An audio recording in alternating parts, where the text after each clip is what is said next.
Welcome to the Tudor Dixon Podcast. I'm Tudor Dixon and super excited to have you join us today.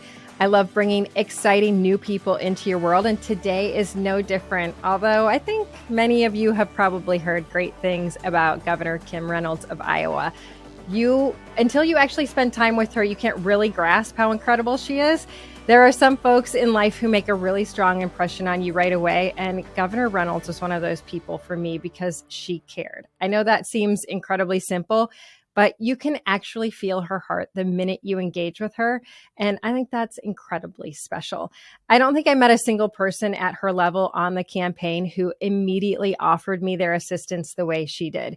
And certainly she's been in the news quite a bit lately with all of the presidential candidates visiting her wonderful state.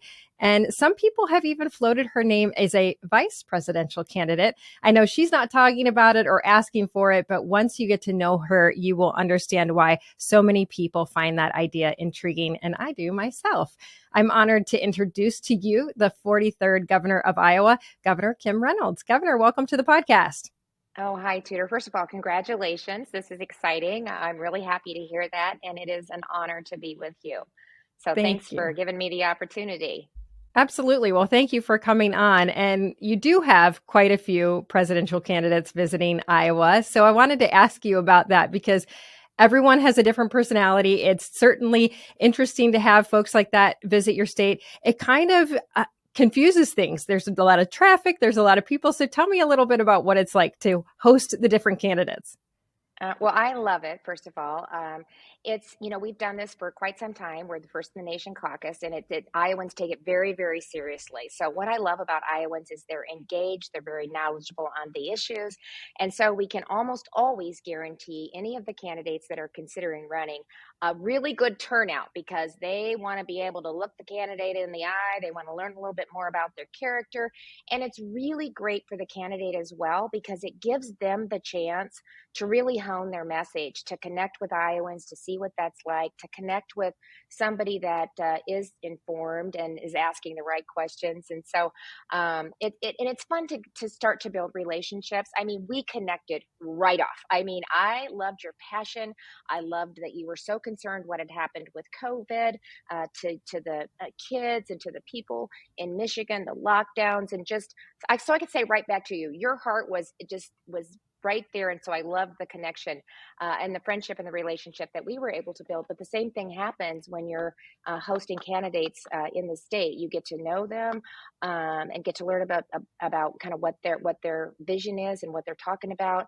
And then a lot of times, the ones that don't make it through and are the presidential candidate, a lot of times, Tudor, they're asked to be a part of the administration, and you're able to connect back out on issues that impact the Iowans and that or the individual that we serve. And so that's always been a really great opportunity and resource as well. So it's fun. It keeps you busy. We've had Nikki Haley in, and we've had Tim Scott in, and I did a day with Governor DeSantis, and then we had President Trump in on Monday. So logistic wise, sometimes it's a little bit of a challenge, but we love it. Well, I want people to know, I mean, I don't know if you're comfortable with me sharing this, but I'm going to do it anyway. When I met you, when you're running for governor, you meet a lot of governors. We went to all the RGA meetings, the Republican Governors Association meetings. You are now the chairman of the RGA, but at that point, you were just walking past, and I had a friend that introduced me to you. And the thing that struck me was you immediately said, let me put my number in your phone. This is really hard. It's really challenging. You'll come across challenges. And when you need to ask someone about them, call me. And that just meant so much to me because people don't take that time. I mean, certainly you are very busy, but you knew that I was going through something. And as a woman, I know you mentioned that too. You said, there are different challenges you'll face as a woman, and you were just willing to talk to me about it. And I have to tell you that meant a lot. Yeah, well, it's so important too because there are different challenges, and I didn't have a lot of mentors when I was running, and so I want to make sure that I'm there for other candidates. And we want the best candidate running, but I'm always trying to encourage bright, articulate women, because first of all, I think sometimes they have to be asked. We just think we have to know everything before we even step into the fray. We have to be perfect, and it's just not the case. You just step in there, and you're going to be surprised at just the capacity that you have to do big and bold things. And so, often as I'm traveling the state, I'm watching and observing, and if I see somebody that I think would just be a phenomenal candidate, or I'll go up and say, I don't know if you've ever thought about running before, but I hope you do at some point. And I would be happy to sit down and talk to you about it or be a resource. And then, if here's the other thing, we could never connect, but we did several times. I just wasn't able to get up there, but we did connect on phone calls. But and then to support them when they do make the decision, that Right. to be there and to be a resource, and to be supportive as they're once they do make that decision and step in. I think that I like what you said there, because I think people look at folks that decide to run and they say, what makes you think you can do this? There's so many different aspects to running a state, or, even the presidential candidates. Why do you think you can do this? And what you said there is so important for people to understand when they are looking at different candidates, that you're going to learn along the way. And it's the people you surround yourself with as well. That's important. And you were kind of in a unique position, because you were lieutenant governor and then you were placed into the position of governor before you ran again. So you inherited this job when the governor of Iowa was appointed to be ambassador of China. And so that suddenly was thrust upon you, and you had a lot of decisions to make, but you've done such an incredible job. And I want to go to something that is kind of controversial across the whole country right now, because after COVID, coming out of COVID, a lot of parents said, man, I really want to have a choice in education.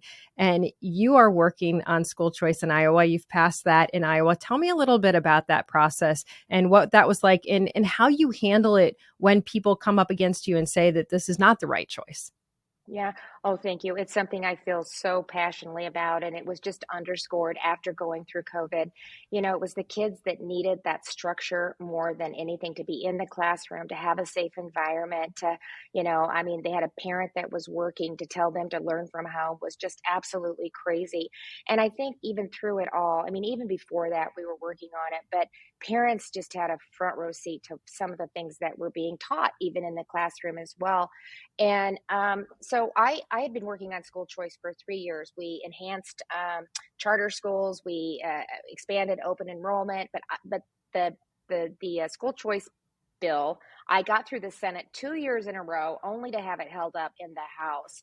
And it was so frustrating, because we put a lot of work into it. I traveled the state, and I was hearing from parents who agreed with the fact that every parent should have that opportunity, not just those that have the resources. They accuse me of not caring about children, but yet it's the individuals that need it the most that weren't able to take advantage of it. And so the first thing I did, Tudor, is I got involved in primaries, and I don't normally do that, but I was either going to Oh, be an interesting. enabler.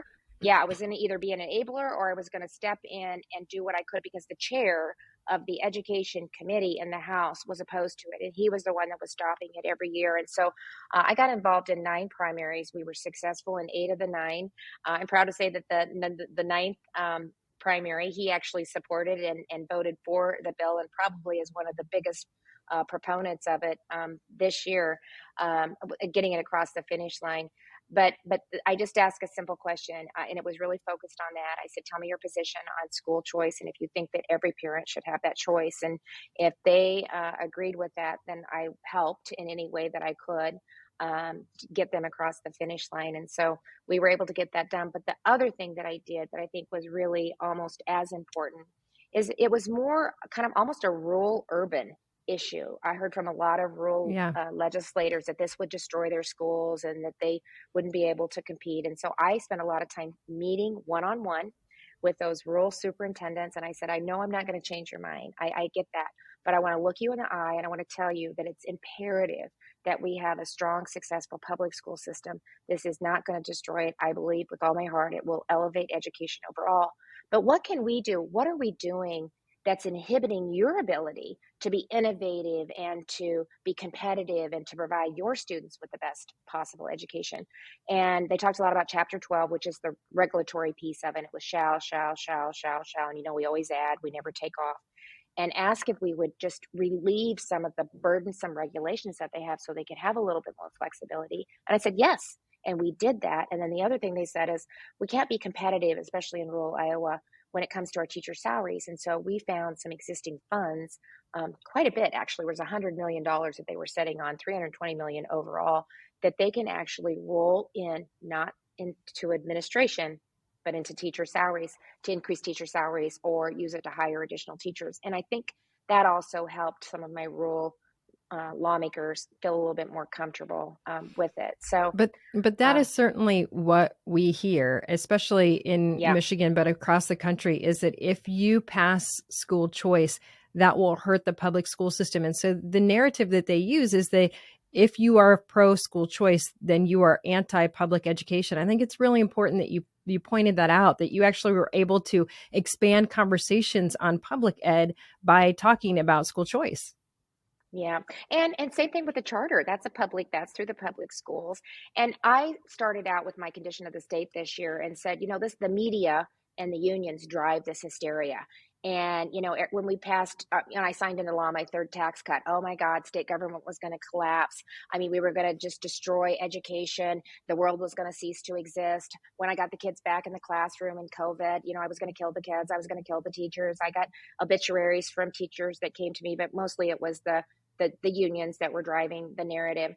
And I've been able to point back to every single, we passed collective bargaining reform in 2017 that really minimized the union's ability. I mean, they can only negotiate salaries, and it's a 3% or a cost of living raise, whichever is lower. And they can bargain other things, but both sides have to agree. We can't. Paycheck protection was a part of it in 2017, and then they have to recertify every time they have to renegotiate a contract. So we were able to kind of eliminate a lot of that too. But same thing. I mean, they just all of the same accusations, and I just went through and kind of highlighted how at each point. We proved them wrong. Our economy is growing. Our revenues are higher, even with a lot of the, issues that we're facing from an aggressive administration. We're still doing really well in Iowa. And so I just told them, once again, we're going to prove the media wrong. And that's what I think, Tudor, they're so afraid of, is the more states that are doing this, that narrative that it's going to destroy the public school system is going to be proved untrue. And then I don't know what they have after that, because we're going to be able to demonstrate with data that that's not true. Well, I think in some cases there is a fear that if you are a government school, you really are guaranteed that income. You don't have to compete. And so there are some areas, I mean, I know in Michigan for sure, we have some school systems that have been consistently at about a 5% literacy rate. What is the motivation to increase that if you don't have any competition? And I think this is something that Republicans have been trying to say, but just parents have been trying to say, well, if I can't get it higher than 5%, give me the option to give my child a future. And that is really key to these kids' lives. If you can't read, what do you have? Yeah, and they can't just continue to pass them on. They have no accountability. There's no transparency. And what other area is competition not a good thing, to your point? Exactly. Right. And so quit being fearful of that. We're going to help you get in there, but get in there and that's the other thing. If they know nothing, they understand the money.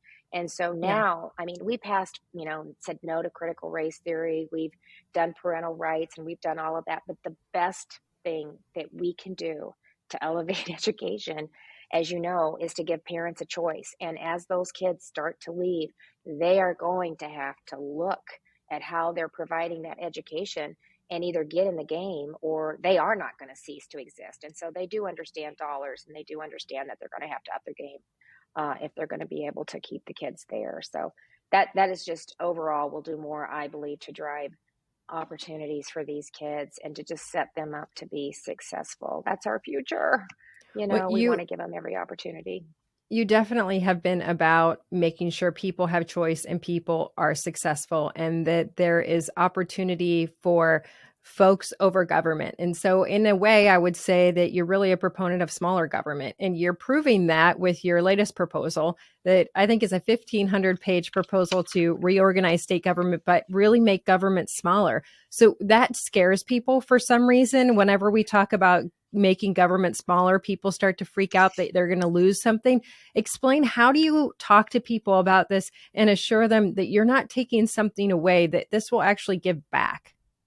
Yeah, it's actually streamlining the whole process. I mean, I feel sorry for listen. Take for example, we started by an MOU and then we codified it in the language this year, the Department of Public Health and Human Services, and the amount of doors that an individual had to go through to try to get the services, to try to have the accountability, and to be able to serve them was ridiculous. These individuals, these moms, these dads, they're trying to survive and trying to put food on the table and do the best that they can, and they don't have the time to do that.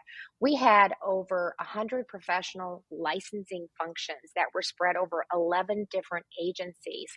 We had 100 workforce programs that, again, were spread over 11 different agencies. That's not good government. There's duplication, and every time there's duplication, there's cost to the taxpayers, and which not, it's too big, government's too big, it's too expensive, and it's too fragmented. And so in Iowa, I'm so proud to say it just passed, so it's on its way down to my desk. Oh, We're wonderful. gonna take the executive branch, which I have control over, had 37 executive branch agencies. Crazy. I mean, we were bigger than every one of the surrounding states. And we're going down to 16, so 37 down to 16. Wow. And we brought in a consultant to help us go through this. We've been working on this since June of last year, so we've been very strategic in how we did it. But here was the final kicker. When I found out that Illinois, we spent $2,100 more allocated as an expenditure per capita than Illinois, who is four times our size, four times the size of Iowa, and not really known for their conservative budgeting Right. practices. Yeah. I mean, it was like underscore, we are way out of line. And it had been 40 years since we have done a system-wide enterprise review. And so I'm really excited. It's projected to save, and I think this is probably on the conservative side, about $214 million over 4 years. Oh, So wow. it will save significant money. We'll get that back to the taxpayers, and I will be able to actually have a cabinet meeting where we can sit down and talk about strategies. And so I know without hesitation that we are going to continue to streamline, because I've seen it happen just in the conversations that we've had leading up to going from 37 down to 16. But oh my goodness, again, the hysteria and the pushback, the other side, Right. they were like, I'm being more controlling. I said, I'm going from 37 down to 16. I don't know how you can say that. I can't, it doesn't align Right. with what Exactly. I'm That's the doing. thing. Your They'll find a argument's way to not make it look working. bad. So I said, okay, team, I set him down and I said, we got it done. So now we got to execute, but we've got a really good plan in place to move that through. And so I'm really excited. And then just real quick, we just have too much government overall. And so I knew that I had to lead by example, and I needed to get our house in order before we would start to have that conversation with our local governments, because if we want to be more competitive and continue to reduce the tax burden on Iowans, we can't continue to fund government at the level that we are. And so hopefully I can lead by example and go talk to some local governments and start that process.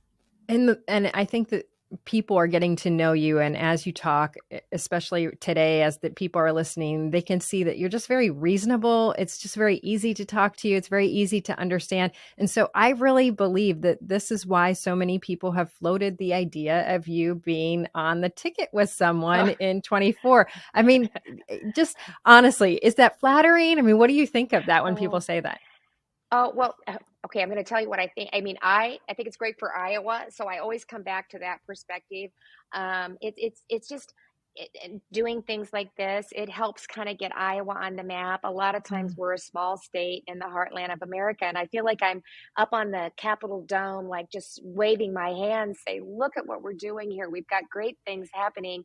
And, they just tend to talk about the larger states. They tend to talk about Texas and Florida. And we have mimicked so many and led, honestly, on so many of the policies, whether it's election integrity reform or ESAs. We led this year, and Sarah Sanders is following in Arkansas. We've got Utah. You've got Greg. A lot of people following suit. So I think it's helping just people take a look at what we are doing in Iowa, and if that's part of the conversation, I'm okay with that. But I'm really, truly, really focused on what we're doing here. I got to keep cutting taxes because 15 of my governor colleagues have tax cuts in their proposal this year. So we got to come back next year and continue to look for ways to bring that down. I'm trying to get to zero. Oh my gosh. And I think I just read where Michigan is repealing right to work. Yeah. Yeah. Isn't that terrible? It's so sad. 40 I mean, years. I mean, this has mhm. happened. It's been 40 years since, I mean, it's just everybody's heading in the opposite direction. It's so sad. It's terrible. I mean, we have that. We have, where they're talking about taking away immunity for gun stores and gun manufacturers. These are things that I think that some of these bills go through and people go, "Oh, that sounds, their favorite term, common sense to me." But then you dig in and there's these other crazy things in there. I mean, imagine, are we going to say that suddenly the potato chip manufacturers are going to be held liable if you have a heart attack? Are you going to say that car Exactly. manufacturers are going to be held liable if you have a car accident? I mean, this is some crazy stuff, but this is what they are very good at twisting it into making people believe that you have to do this. And so removing right to work is really going to hurt the state of Michigan. And I think that Michigan and Iowa are similar. In the center of the country, it's very Midwestern. You really understand the average American person Yes. and what they need. And so I think that is also why there's such an attraction to the state of Iowa. But in Iowa, you're also very focused on mental health and especially children's Yeah. mental health. That to me, Mm-hmm. I really want to get into with you because it was a big deal to me. I watched what my kids went through during the pandemic. And I tell this story because it was so shocking to me. I have 4 girls. And at the end of the pandemic, we were in Michigan locked into our homes. And so the kids couldn't go out at all. And I think that because I could go to the grocery store, I sort of forgot about the fact that the girls are really trapped together in the house. Yeah. And my daughter, my oldest at the time, she was 10, and I was putting her to bed and she started crying. And I said, "What's wrong?" And she said, "Mom, I think this is what depression feels like." That hit our kids so much harder than we really ever could understand. So how are you looking at this differently in Iowa? Because we really, as a country, need to examine mental health and our kids' mental Yeah. health. Yeah, especially what we did, what we did to them because it was just self-inflicted on them. And Mm. that's why we were one of the first states to get our kids back in the classroom. And I even, I did it by order, and then I had the legislature take it up and ran it through the legislature because I knew that it would have more weight by doing that. I didn't want to keep the health order going for any longer than I needed to because they could just the governors use that as a way to really hurt the Yeah. people that they serve, to really let government step into areas that they shouldn't have done that.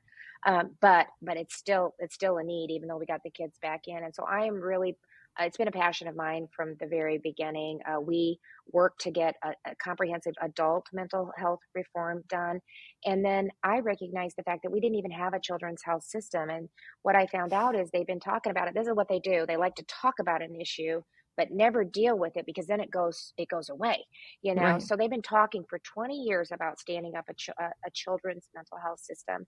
And I put a task force together. It gave them 100 days, asked them to figure out how we can stand up a system so we have a continuum of care, and hopefully we can get these kids the services that they need early on so that they can have every opportunity to have a healthy and a happy life. And we were able, so gave the recommendations, and then I put it in bill form again and took it through the legislature to give Iowans the opportunity to weigh in and to make sure that everybody was heard, and we were able to stand that up. And I want to tell you, which just doesn't happen very often. It passed unanimously in the Iowa legislature in both chambers.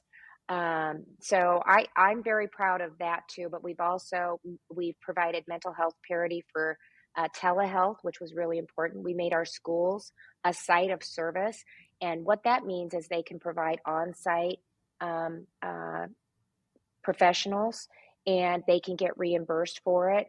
That was something that wasn't done. And so we have some um, therapists, or they can use telehealth too, either one. But it's really been a really positive thing, not only for the kids, but for the teachers and the families, because the families are comfortable going to a school. And Hmm. so, and we're able to meet all the HIPAA So rules are of doing mom it. and So it's dad very confidential. involved in that? Because I think that's Yeah. been a Oh, for concern. sure. Okay. Oh yeah. Oh no, no, no, for sure. We're very, very. They're driving it. They're the ones that are, and not all of them have it, but it's an option, and it's gone very well in the schools that we've been able to do it, and then just spent just some training, put some dollars into training teachers so that they can identify the early warning signs. But yeah, so then we go to the other side of how they've kind of trying to take parents out of the child's education and a lot of the decisions that are being made on that a parent should be making. And so this year we're putting in all kinds of protections to make sure that that's not happening as well. And we did that with the mental health piece too. It has to be driven by the parent. It can't be, driven by the schools. So the last thing I want to go over really quick with you is Republican Governors Association, because Oh yeah. one of the things you said at the beginning was when someone's running, they can talk to other people. They're not doing this alone. And that was what I thought was so fascinating when I was running, because here we were able to meet and there's so much access. The governors at those meetings are so willing to sit and talk to you. That to me was amazing, to think that these people who are so powerful are willing to sit with you and say, what questions do you have? And so when I was talking to folks across the state of Michigan, and they were saying, how was it that these red states were doing different things during COVID? I was able to say, hey, I've talked to these governors and they were talking, they were communicating. Oh, So tell us a little bit about that, because I think people think everybody is doing this on their own and not communicating, but the Republican governors really do talk, and we're making decisions together about a lot of these things.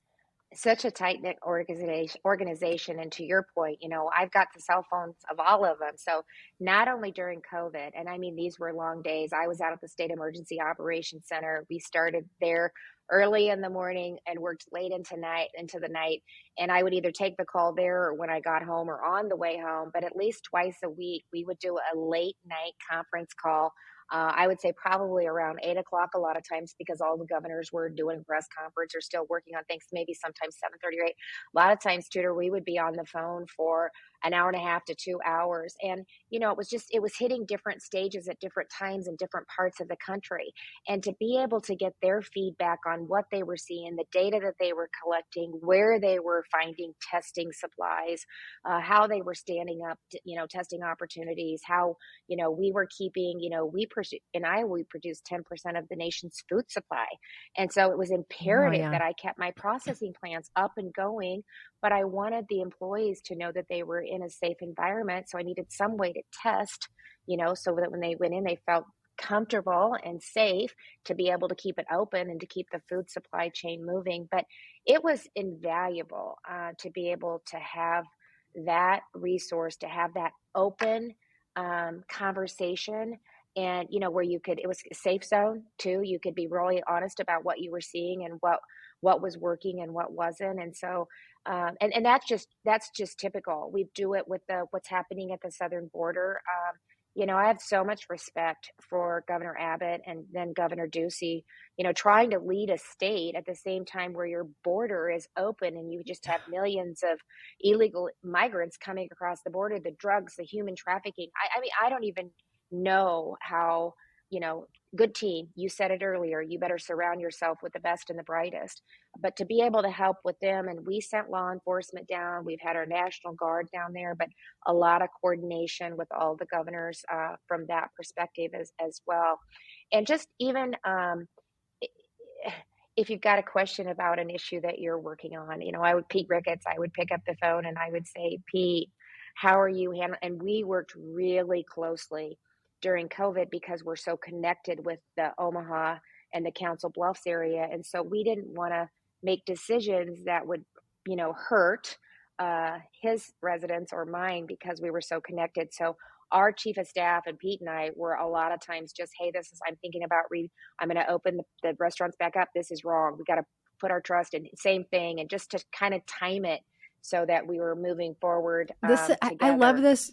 I just have to interrupt because I love No. this, because I think that people listen to what the media was saying, and you have the media coming out and saying, oh, Governor Kemp is going to kill everybody. Abbott's going to kill everybody. This is outrageous. Florida is going to kill everybody. And there was no discussion that these were actually data-filled conversations about what actually was happening. The people who were in charge managing this were having those conversations back and forth. It was not willy-nilly discussions of, let's see if we open restaurants, what happened. You were watching every state and how this was moving across the country. And I think that's something people really have never heard.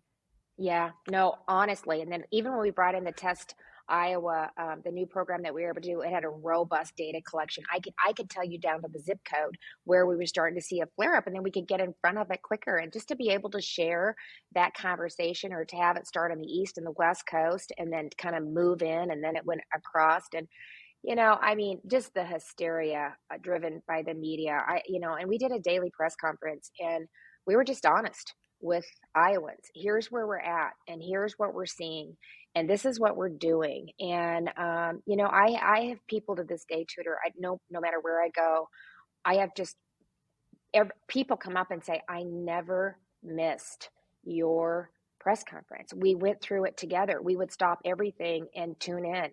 And, I got choked up at one of them. It must have been some really bad data. And I was so mad at myself when I got done with the press conference, because I felt like they needed to see their governor be strong and to be able to deal with this. And I felt like I had let Iowans down, and I had just the opposite. I had people calling in, sending texts, sending emails, and just saying, we recognized at that point that you were an Iowan, just like we were, going through this together, and you're making the best decisions that you can make based on the data that you have.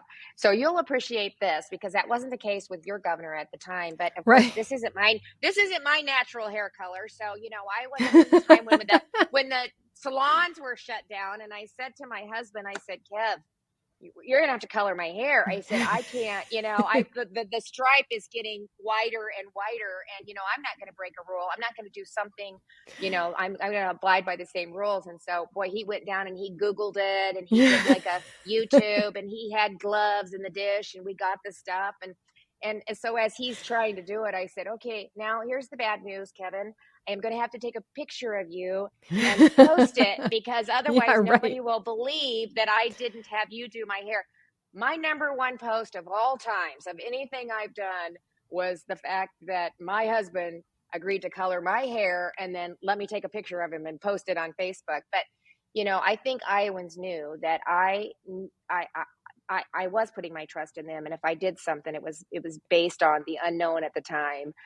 But by gosh, whatever I did, I was gonna live under the same rules that I was asking them to do. So anyway, and that's why they put that's why they put their trust in you. And honestly, I know this is a sensitive subject, but that is why so many people have their eyes on you right now. And we're just watching to see what you do next, because I know you really care, and I know you're really looking for the right solution. And I just love that you said, oh yeah, I had a task force to put together and gave them 100 days. And that's the type of thing that we want to hear. You have the team, you have the people working on this stuff.